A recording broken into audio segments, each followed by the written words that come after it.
ఒకప్పుడు ఒక సుందరమైన అడవిలో ఒక గొప్ప సింహం ఉండేది. అది అడవికి రాజు. ఒకరోజు సింహం నిద్రపోతుండగా ఒక చిన్న ఎలుక అటుగా పరుగులాడుతూ సింహంపై ఎక్కింది.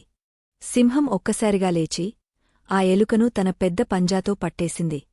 సింహం ఆ ఎలుకను తినేయాలనే ఆలోచించింది. ఎలుక భయంతో వేడుకుంది, దయచేయండి సింహరాజా, నన్నూ వదలండి. ఒకరోజు నేను కూడా మీకు సహాయం చేస్తాను. సింహం పెద్దగా నవ్వింది.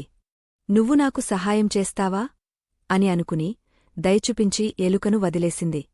కొన్ని రోజుల తరువాత ఆ సింహం వేటగాళ్ల బాటలో పడింది.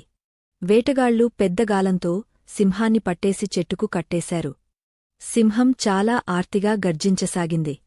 ఆ గర్జన ఎలుకకు వినబడింది. అది వెంటనే వచ్చి తన పదునైన పళ్లతో ఆ గాలాన్ని కొరికేసింది. సింహం విడిపడింది.